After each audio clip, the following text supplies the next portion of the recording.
시편 16편 3절에 땅에 있는 성도들은 존귀한 자들이니 나의 모든 즐거움이 그들에게 있도다 라고 이 시편 기자는 성도를 향한 하나님의 마음을 대변해주고 있습니다.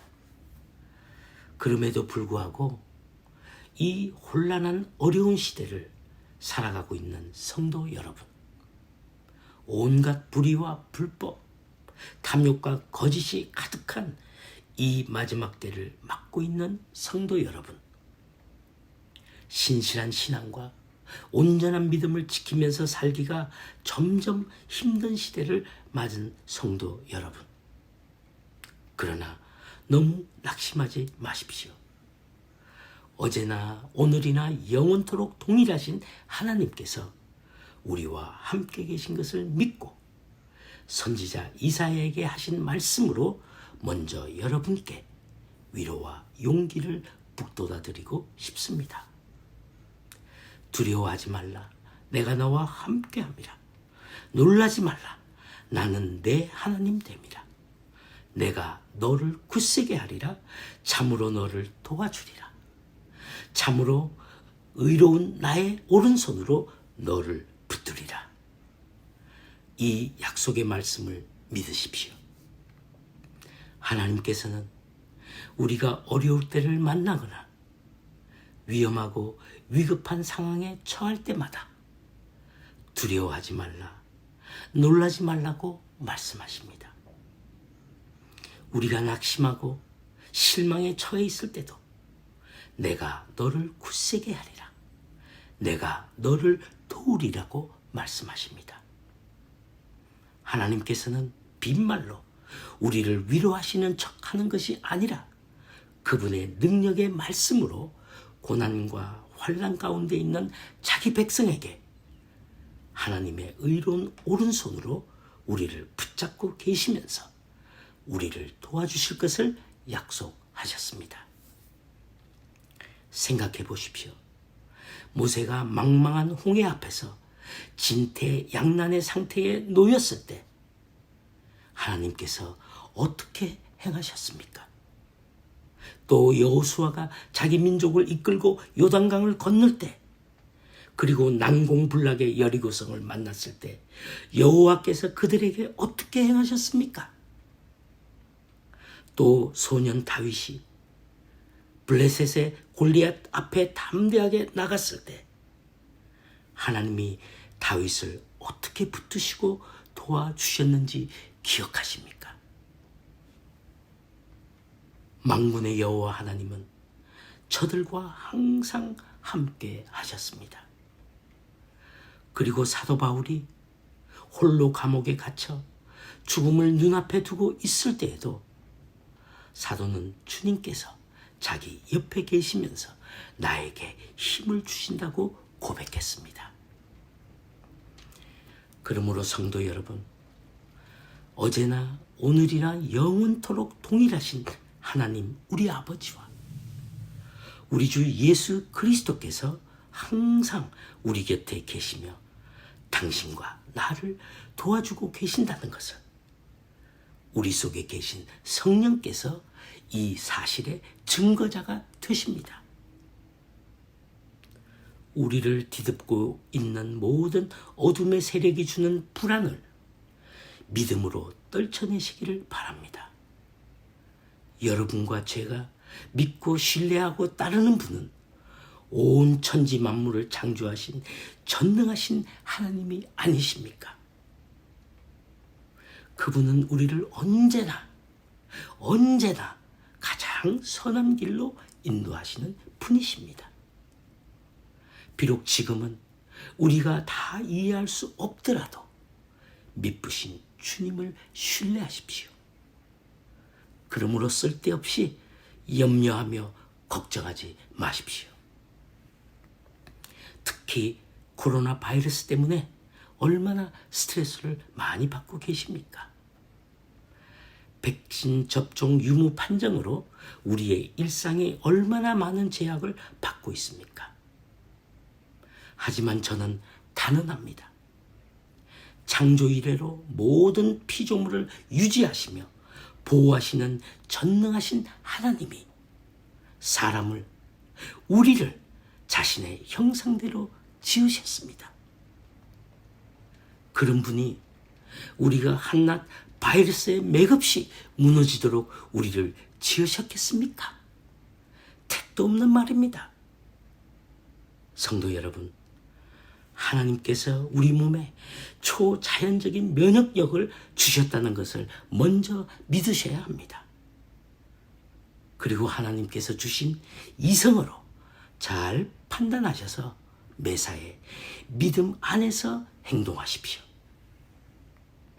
참새 2마리가 한 아사리온에 팔려도 그중 한 마리라도 하나님께서 허락지 않으시면 땅에 떨어지지 않는다고 말씀하시지 않으셨습니까? 예, 우리는 참새와 비교할 수 없는 하나님께 귀중한 존재들입니다. 그러므로 믿음으로 주 안에서 평강과 기쁨을 되찾고 다시 일어나 용기를 가지고 힘차게 새롭게 내가 세상을 이기었노라고 하신 예수 그리스도를 바라보며 앞으로 나아갑시다. 자, 이제 말씀의 제목을 따라 본론으로 들어가겠습니다. 21세기 이 마지막 때를 살아가고 있는 우리 그리스도인들에게 가장 시급하고 긴급한 한 가지 질문을 꼭 해야 한다면 그것이 무엇이겠습니까? 그것은 두말할 나위도 없이 당신은 오실 주님을 맞을 준비가 되어 있는가? 라는 질문일 것입니다.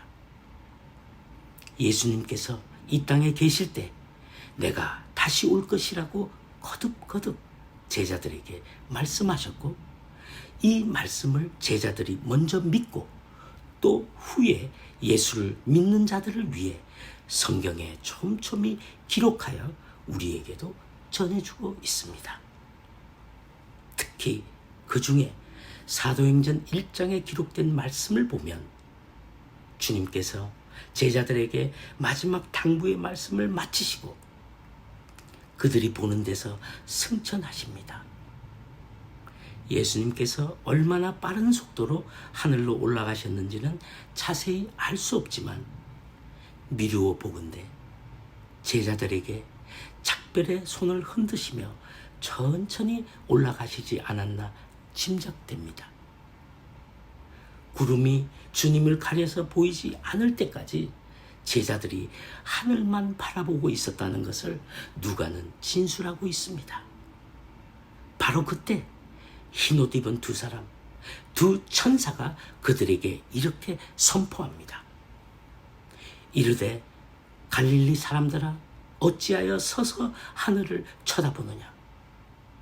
하늘로 올려지신 이 예수는 하늘로 가심을 본 그대로 오시리라고 했습니다. 여러분은 이 천사의 선포를 믿으십니까? 액면 그대로 믿고 계십니까?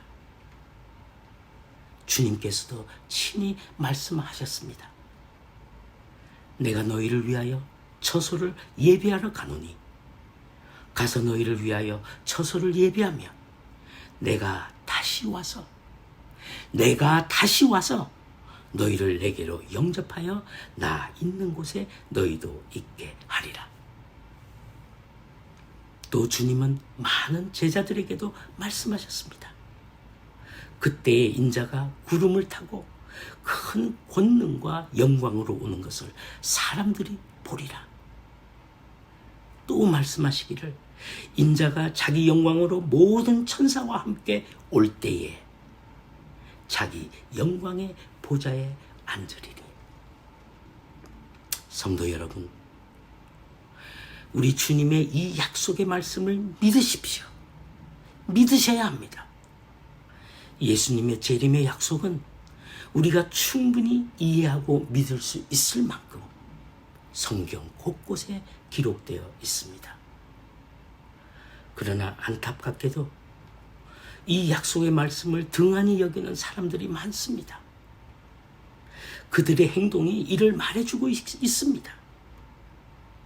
예수님의 초림 때에도 동방 박사들은 탄생하실 예수님을 경배하러 왔지만 그 땅의 자기 백성들은 이 예언을 믿지 못했고, 그리고 당시 종교 지도자들은 유대 땅 베들레헴에서 메시아가 날 것이라는 것을 정확하게 알고 있었지만 믿지는 않았습니다.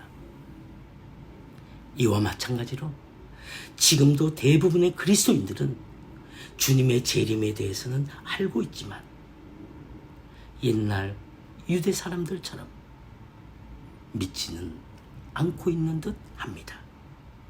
심지어 어떤 사람들은 이 주님의 재림에 대한 노래를 함께 박수치며 목청 높이 찬양을 하기도 합니다. 하나님의 나팔소리, 천지 진동할 때에 예수 영광 중에 구름 타시고 천사들을 세계 만국의 모든 곳에 보내어 구원 얻는 성도들을 모으리. 나팔 불 때 나의 이름, 나팔 불 때 나의 이름, 나팔 불 때 나의 이름 부를 때 잔치 참여하겠네. 정작 목소리 높여 찬송은 하지만 정말 저분들이 다시 오실 예수님을 간절한 마음으로 믿으면서 찬양을 하는지 의문이 들 때가 많습니다. 왜냐하면 평소 그들의 말과 행위와 삶의 열매가 주님의 천국 잔치를 갈망하는 것과 배치되기 때문입니다. 그러므로 예수님도 인자가 다시 올 때 세상에서 믿음을 보겠느냐고 염려하셨습니다. 하나님께서 사랑하시는 성도 여러분, 주님은 오십니다. 반드시 다시 오십니다. 우리의 믿음의 상태와 상관없이 우리가 믿든 믿지 않든 간에 하나님께서 정하신 때에 주님은 다시 오실 것이며 그 때가 매우 가까워지고 있습니다. 주님께서 다시 오신다는 재림의 의미는 모든 불의한 자들의 악행을 심판하시며 아담 이후로 계속되어 오던 죄의 타락한 인류 역사의 종말을 뜻하지만 다른 한편으로는 새로운 세상이 온다는 뜻이기도 합니다. 다시 말해 우리 주님께서 다시 오시면 죄로 인해 상실했던, 잃어버렸던, 인간이 항상 갈망해왔던 슬픔과 아픔과 눈물이 없는 세상, 애통하는 것이나 곡하는 것이나 사망이 없는 세상, 온 만물이 새롭게 되는 영원한 세상, 하나님의 나라가 도래한다는 뜻입니다. 그러나 지금 세상 사람들은 인류 멸망의 위험 요소로 무섭게 급변하는 기후변화, 또 온 지구 곳곳에 음습하고 있는 기근과 지진들, 여러 지역의 다발적인 전쟁의 위험들, 그리고 무엇보다도 전 세계를 강타하고 있는 강력한 전염병과 뒤따라 나타날, 아니 이미 나타나고 있는 경제 붕괴와 함께 지구의 종말을 맞게 될 것이 아닐까 하는 생각, 아닐까 하는 염려로 가득 차 있습니다. 하지만 이것들은 세상 종말의 징조이지 요인은 아닙니다. 세상의 불신자들은 눈에 보이는 현상만 보고 그에 따라 미래를 예측하고 판단하기 때문에 그들에게는 그런 생각이 당연합니다. 하지만 주님을 믿고 따르는 우리는 끝없이 추락하는 인간의 도덕성 때문에 하나님께서 지금까지 베푸신 은혜의 손을 뿌리치며 거부하기 때문에 그리스도의 십자가의 복음을 믿지 않고 오히려 혐오하기 때문에 이 세상은 종말을 맞게 될 것임을 알아야 합니다. 즉 인간의 죄와 죄 악행 때문에 끝이 온다는 말입니다. 노아의 때에 하나님의 홍수의 심판을 받게 된 이유가 무엇이었습니까? 사람들의 죄악이 세상에 가득하고 또 그 마음으로 생각하는 모든 계획이 항상 악했기 때문에 하나님께서 사람 지으신 것을 한탄하실 정도로 당시 인간 사회의 죄가 충만했기 때문에 물로 심판을 받은 것이 아닙니까?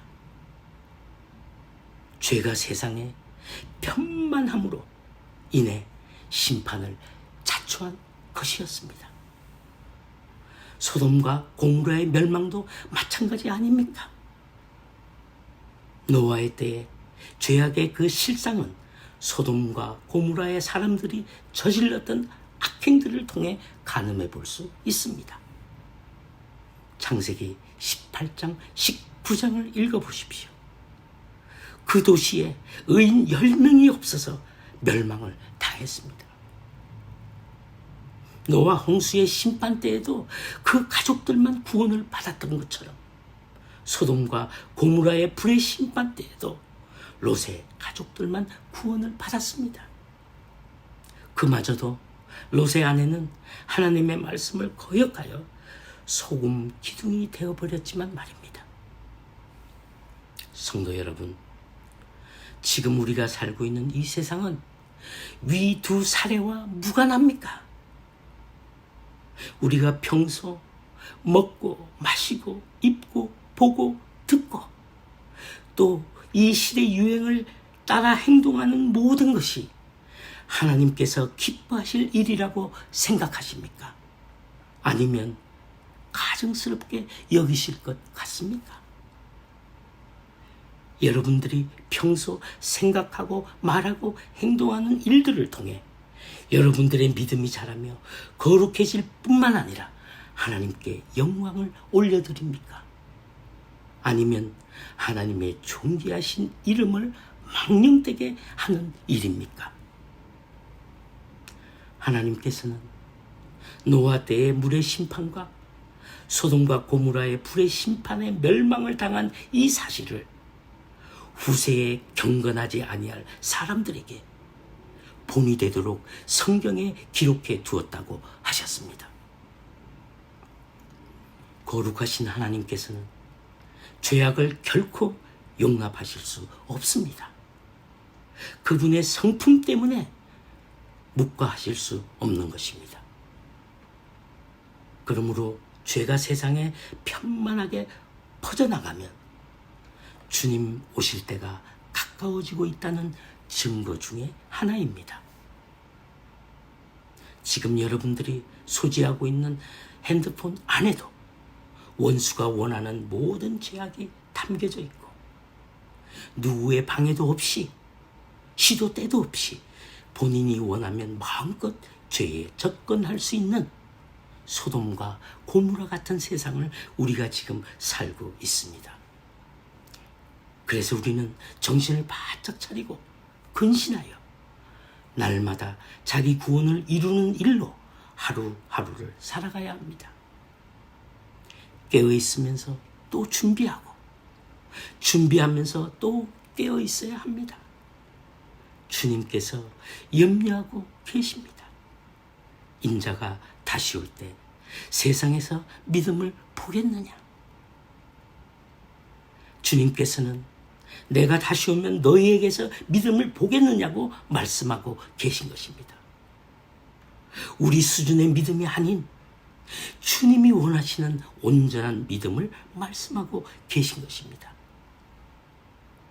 동물의 피가 아닌 주님의 보혈의 대가로 주어진 우리에게 주어진 온전한 믿음을 주님께서는 기대하고 계십니다. 그러므로 우리는 다시 오실 주님께 영광 대신에 실망을 드려서는 안 됩니다.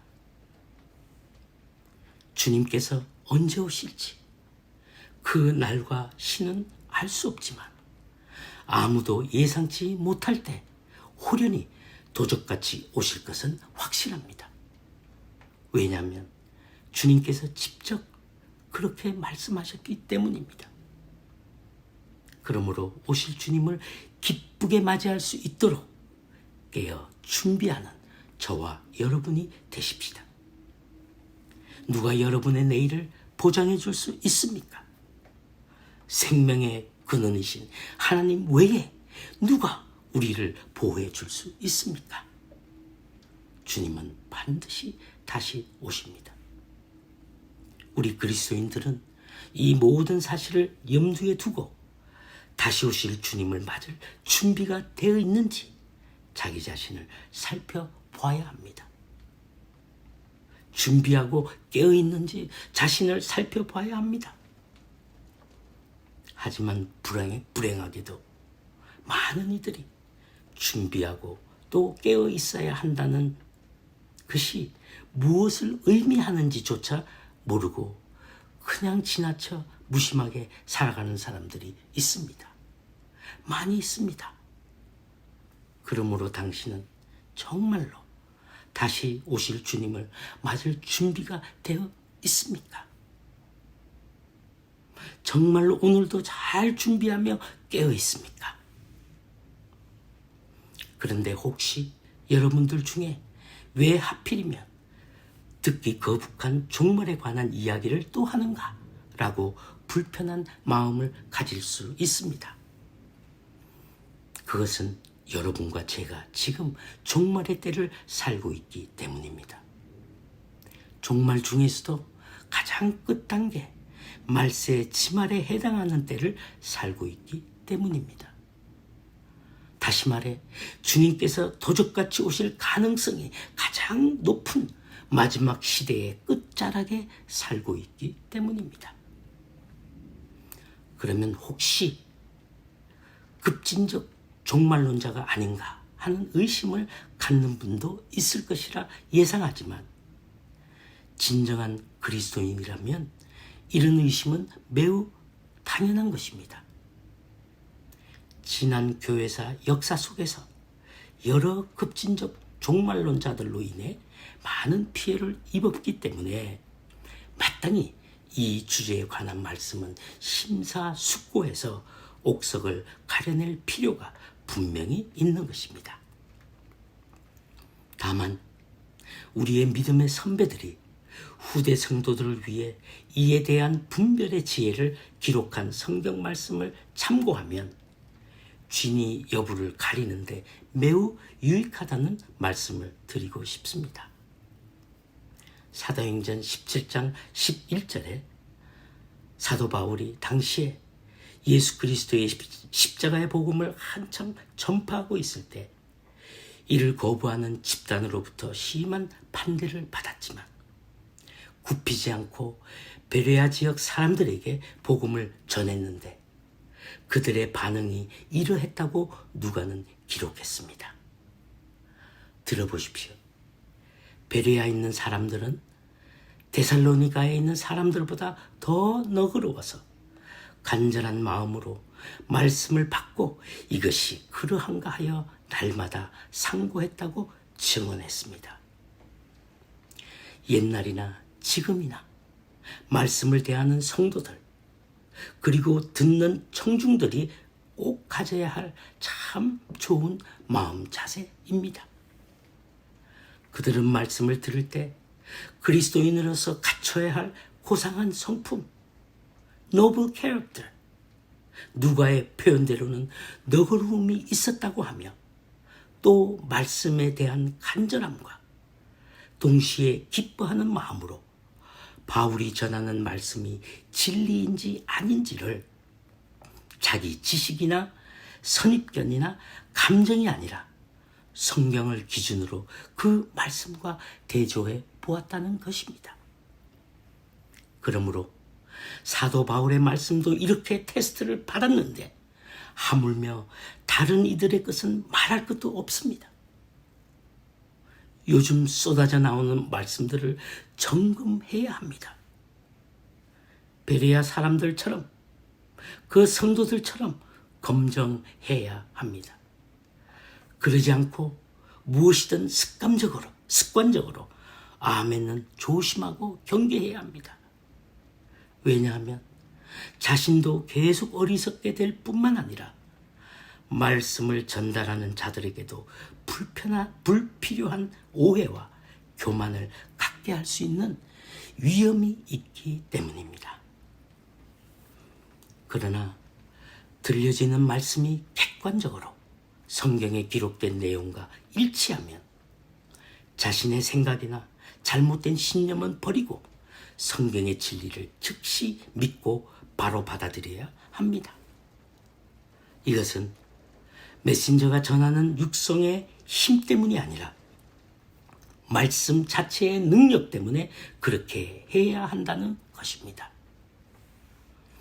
복음의 진정한 전파는 사람의 설득이나 자기의 철학이나 신조나 자기의 좁은 경험이나 또는 온갖 유별난 제스처나 그럴듯한 웅변조의 인간의 말이 있는 것이 아니라 하나님의 말씀 자체가 능력이 있기 때문입니다. 하나님의 말씀은 살아있고 활력이 있어 좌우의 날선 어떤 검보다 예리하며 혼과 영과 및 관절과 골수를 찔러 쪼개기까지 하며 또 마음의 생각과 뜻을 판단한다고 하지 않으셨습니까? 히브리서 진술자는 하나님의 말씀을 사람의 영혼과 육신을 견주어 얼마나 적절하게 잘 표현했는지 감탄할 수밖에 없습니다. 하나님의 말씀, 즉 양날이 시퍼런 이 검은 사람들의 영과 혼, 즉 우리의 내적 영혼에 선한 강한 충격을 줄 뿐만 아니라 우리의 외면의 육체, 관절과 골수까지도 완전히 회복하여 모든 죄의 암덩어리를 도려내고 다시 살려낼 수 있는 능력이 있다고 말하고 있는 것입니다. 즉 죄를 잉태한 옛사람과 옛 몸을 영혼을 죽여버리고 새 사람, 새 생명이 탄생할 수 있는 하나님 말씀의 이중적인 능력, 사람을 죽이고 살리는 것이 바로 성경에 기록된 말씀이라고 히브리서 기자는 확신하며 이 진리를 우리에게 전하기 위해 기록해 두었습니다. 주님께서 사랑하시는 성도 여러분, 주님은 반드시 다시 오십니다. 사도 바울이 우리가 예수 그리스도를 믿으면서 부활을 통해 영생을 얻지 못하고 다만 이 세상의 삶으로 끝나고 만나면 모든 사람들 가운데 우리가 가장 불쌍한 사람들이라고 했습니다. 마찬가지로 우리 주님께서 다시 오시지 않는다면 우리의 믿음도 헛것이요 소망도 헛것이 되는 것입니다. 하지만 주님은 다시 오십니다. 오셔서 불의를 멸하시고 의를 세우실 것이며 하나님의 장막과 우리의 처소가 함께하는 영원한 나라의 통치자가 되실 것입니다. 그러므로 요즘 혼란스러운 일들로부터 자신을 지키십시오. 전해지는 수많은 말씀의 홍수 속에 빠져 온전한 믿음을 미혹당하지 않도록 정신을 바짝 차리셔야 합니다. 구원의 진리로부터 실종자가 되지 않는 길은 옛 베레아 사람들이 보였던 모범을 따르는 것이 가장 안전하리라 생각하여 여러분들께도 그렇게 하시도록 권면합니다. 그러면 현 21세기가 과연 종말인지, 아니 말세 지말이라고 단언할 만한 성경의 말씀에 명확한 근거가 있는지 살펴봐야 합니다. 성경에 기록된 말씀이 지금 우리가 살고 있는 이 시대가 말세 지말이라고 단정할 만한 내용이 있는지 아닌지를 베레아 성도들처럼 잘 살펴봐야 합니다. 다음 시간에 계속하겠습니다.